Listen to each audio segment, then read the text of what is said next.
Hi guys, Mr. B here, and on today's video we're going to be looking at column multiplication and short multiplication. This video is going to be for if you are just starting to use these, to show you exactly how they work and to get used to them before you move on to more complicated multiplication in the column form. Now what we're going to do first, I know we're looking at column multiplication and short multiplication, but what I'm going to do first is I'm going to do a multiplication using a grid. Now, the reason I'm going to be using a grid first is just to show you how these things work, okay? And I'm going to show you what, when we're doing our column multiplication, what it is we're actually doing. Now, you might know the grid method, you might not, okay? So this can teach you the grid method, which is another way of doing multiplication as well. Now, we have a sum here, 32 times 2. Now, you might be able to do that in your head, but what I'm doing is I'm using this grid, okay, to show you what it's going to look like. That's what we always do. Remember, we use easy sums that we know. You might be able to double 32 in your head. If you can, that's brilliant. But this is to help us see how to do this multiplication. So, what we're going to do is 30 and 2, we are going to break it into two parts. We're going to break it into its tens, which is 30, and its ones, which is 2. So we took our 30 and our 2, and we've put them there, and we're multiplying it by 2. Now what we do is we work along here and we do multiplication. So if we go along here in this box, we're going to do 2 times 30. Now what we can do is just do 2 times 3, which is 6, and add our 0 on. That will help us. Okay, you double your 30s, or whenever I'm multiplying by a 10, where we've got a 0 there, I just multiply this at 3, so 2 times 3 is 6, and add my 0 on. Okay, if it was hundreds, I'd add 2 zeros on, wouldn't I? And now I do 2 times 2, which is 4. So I've got 60 and 4. And what we do is we add those two numbers together to get our answer. 60 plus 4 is 64. So 32 times 2 is 64. Okay. I'll do one more on the grid method just to show you how it's going to work. Okay, we'll leave that on there. What we're going to do is we are going to do, let's have a look, let's do 22 times 4. So this one is a little bit harder, might not be able to do in our head. So this one definitely we'd have to use a method for. And what have we got here? We've got 22, so I'm going to break that into 20 and 2, and we're multiplying by 4. If you want to have a go at this one, pause the video now, have a go, then see if your answer matches mine. Now what I'm going to do, work along, do my multiplications. You might want to work from your ones, or either way. Either way, it doesn't matter in this method. So, we've got 20 times 4, so I'm going to do the same as I did before. I'm going to do 2 times 4, and 2 times 4 is 8. Put my 0 on because I'm actually timesing by 20, not by 2. And then do 4 times 2, already worked it out, is 8. Now what I am going to say, I'm going to add those together, is knowing your times tables is really, really important for this. Okay, so 80 plus 8 is 88. And we've got our answer there of 88. So, knowing your times tables is really important. You see there how I work these out because I know my 2 times table, I know my 4 times table. Now today, we're going to be sticking with tables from like the 2s, 4s, 5s, those type of tables where some of the first tables we learn. I would always say practice your tables as much as you can anyway, but especially for this, because if you have to also work out what your multiplications are, it's going to take a long time. So knowing your multiplications is going to be key to helping you. Now what we're going to do is we're going to move on our column multiplication or short multiplication. And what I'm going to do is the same sums here that we've done using the grid method, but I'm going to do them in a column. Okay, now this is the same, looks the same as when we do our column addition and column subtraction, which you'll have had lots of practice with. So we've got 32 times 2. So we do the same as if we were doing,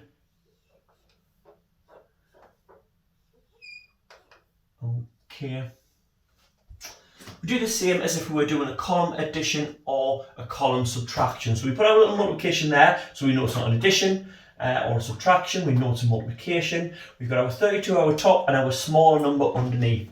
Now remember to put things in the right column. If I put my 2 over here, okay, well that's going to make me make a mistake because that's 2 tens, that's my tens column, isn't it? And I'm not timesing by 2 tens, I'm just timesing by 2 which is 2 1s. So you can see I've got my same sum set out. And what we're going to do is technically the same. Now we're going to work from this side across. Okay, we're going to work this direction, the same as we would for an addition, the same as we would for a subtraction. So they're all the same, so it helps us to remember. So we're going to do, and all we do, rather than doing 2 plus 2, we're going to do 2 times 2. Okay, and we've already got our answer here. We know 2 times 2 is 4. And we put it underneath there, so 2 times 2 is 4. Now you don't leave it there. With an addition, you do 3 plus nothing is there, but we're not. We're doing a multiplication as well. So we've doubled our 2's. Now we need to double our 30, don't we? Now this time we don't have to worry about our 0 on the end because it's in the tens column already, isn't it? So what we can just do is 2 times 3, which is 6. Okay, and what I'm seeing there is that is 6 tens, which is 60, isn't it? So I've got my answer of 64. Now you can see that this way can prove to be a little bit quicker. You don't have to do as much adding up. And then when we get on to harder sums, this column method is really going to help us to keep things nice and tidy and not get mixed up. That's why we use this one rather than this one a lot of the time. If you can work out sums using this one, that's okay, that's fine, but you'll have more steps with harder sums than this one. So get used to these ones if you want to, and then move on to these ones. Let's do this sum down here, okay? We've got 22, and we're timesing by 4, and we're going to do the same. Have a go at that.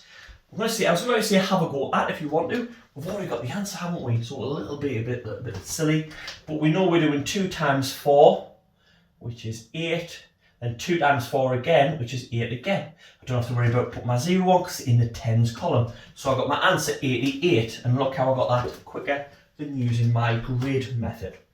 Now, what I'm going to do, rub these out, and we're going to have a look at some other ones. That's how we do column multiplication. Now what I'm going to do is put one up on the board, like the ones that we've just done, and I want you to have a go at them. Let's do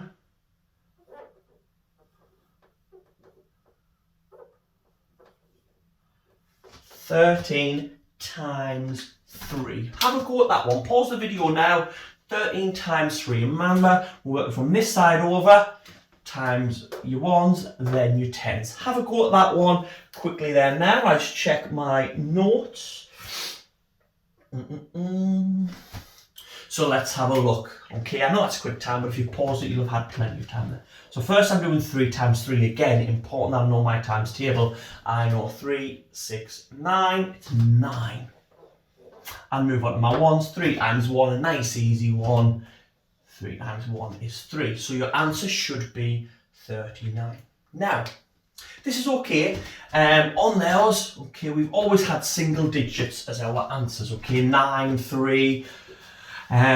2, all those single digit numbers we've had as our answers, but sometimes we don't do it. Now I'm going to get a little note for myself because I'm going to work through a couple of different examples and I've wrote them down here on the board. So let's firstly just start out with a 14 times 3. Now if you know your times tables, when you look at that you might instantly see an issue. So we're going to do it exactly the same. 4 times 3 is our first answer. Now when we do 4 times 3 we get the answer of 4, 8, 12. Now we can't put 12 into that column, okay?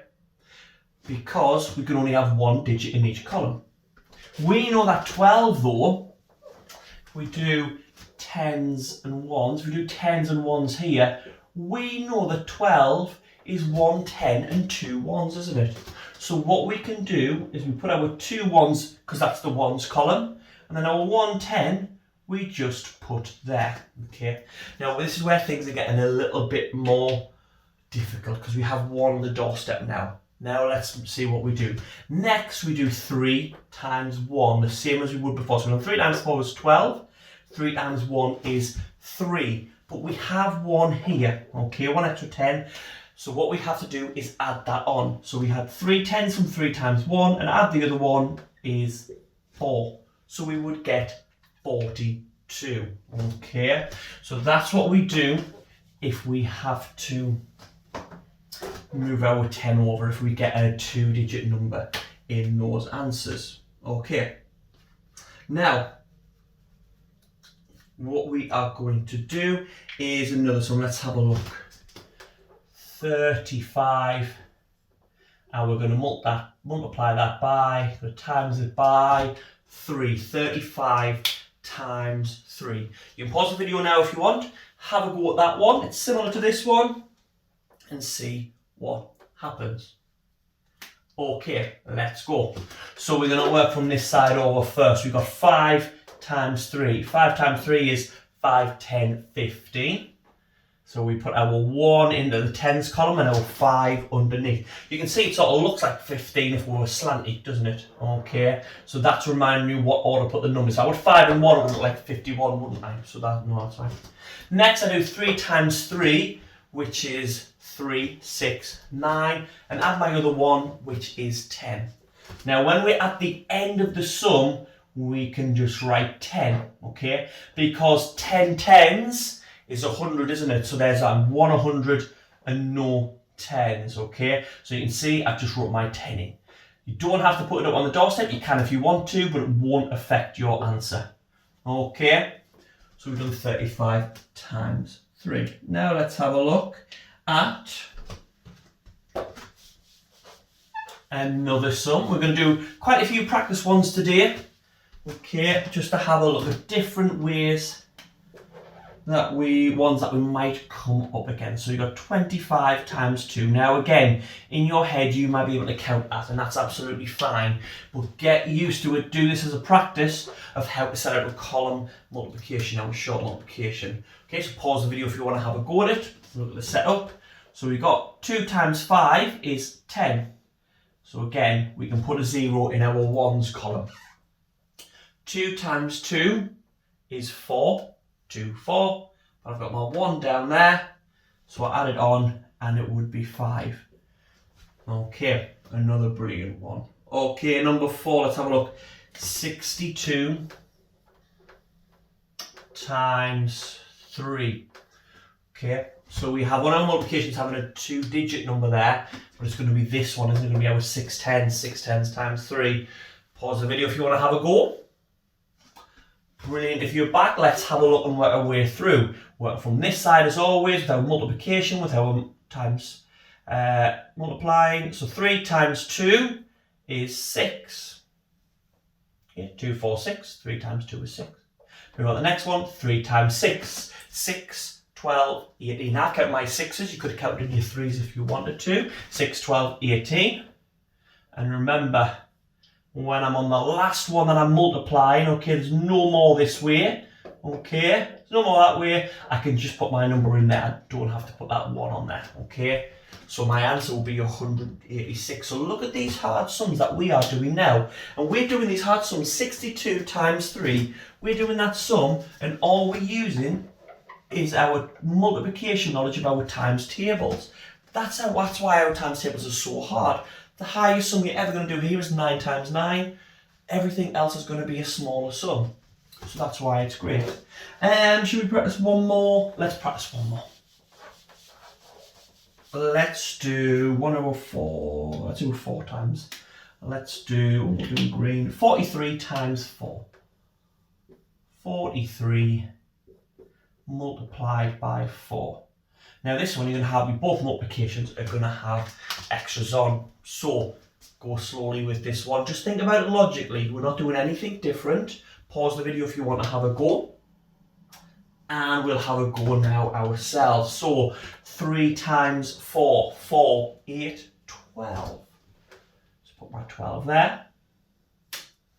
Okay. 4 times 4 now. 4 times 4, tens obviously, but 4 times 4 is 4, 8, 12, 16. But then I've got my 1 here, so it's 17 again at the end, so we just put it in. Can you see there? I remembered to add my 1 on. Okay, I like to cross them out as I use them, and then what that means is I know whether I've counted it or not. If I haven't crossed that out, I'll maybe double check my answer to check there. And we've got 43 times 4 is 172. So again, doing really big sums that maybe before you even started this video, you didn't think you could do. now you can do them really easy. What I would say, if you do still find a little bit of trouble with your times tables and it takes you longer, what I would do when you're getting used to these is I would use either a multiplication square or check your multiplications. Don't do 43 times 3, but if you were thinking, oh, I'm not sure with 4 times 3 because I'm still a little bit like this on my 3s and 4s, check what 3 times 4 is. Get used to setting them up like this. I would really push you to say, right, well, if you're struggling with your times tables, practice those as well. Make sure they're getting really good. But to make sure that we're practicing this and get better at this, you can use a multiplication square to help you out with that. Hope that's been a great help for you, and you can now do some column multiplication, short multiplication, and till next time, see you later. That's this video done. I hope you found it helpful. If you do need any more help, you can pop them down in the comments. I'll try and answer if I can. And remember to subscribe so you'll always see when I put new videos up. Please give the video a like if it did help you. And you can find me at Mr. Biggins123 on my Facebook, my Instagram and my Twitter if you want to ask me any other questions or need any other help on any other things. Until next time, see you later.